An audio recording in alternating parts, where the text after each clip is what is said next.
He said that you have gone from being helpless to looking for help within. I think my entire therapy journey is summarized in this one statement. Yeah. This was roughly about 6 to 7 years back, and when I was preparing for my entrances, I had quit my job. I was always anxious. I was always tensed.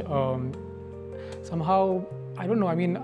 I didn't feel good about myself at all. Very low on self-esteem, and I was preparing for MBA entrances. So those are your CAT, ZAT, CET, and all the exams.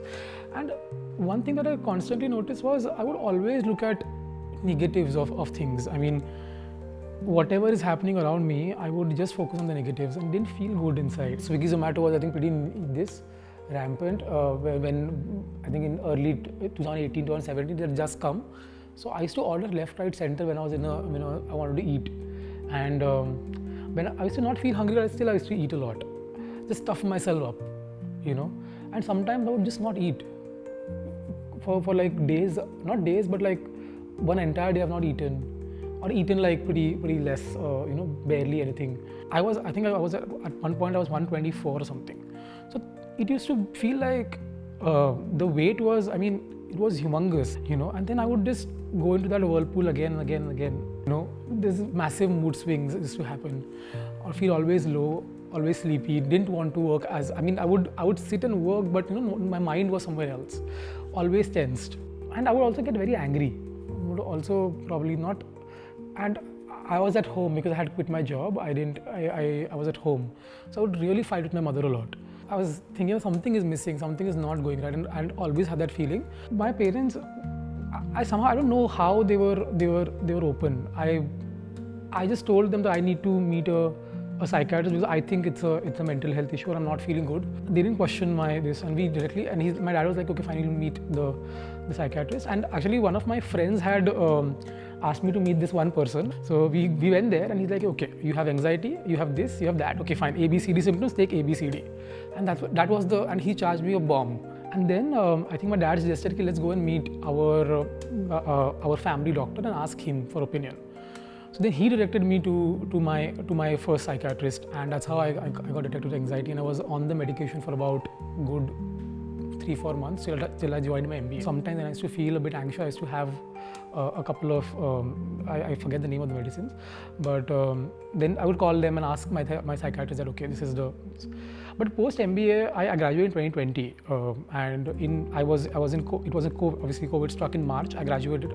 I left college in February 2020. It was completely uncertain. We didn't know where it would go, and I would find myself calling calling the BMC had released one helpline.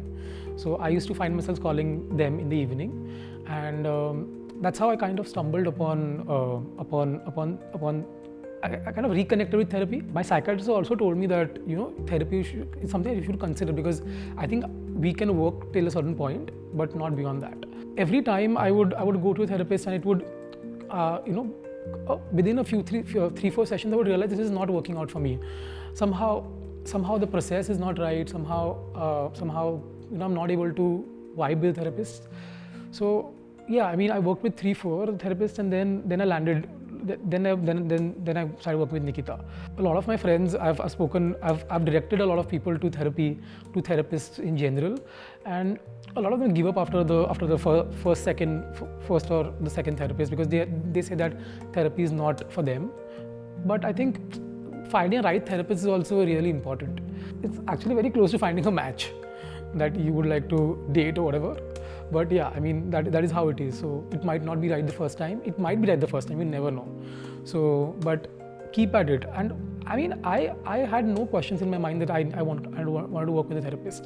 Many times I think a lot of sessions in the beginning of therapy, I would be the one talking, and she would just listen in.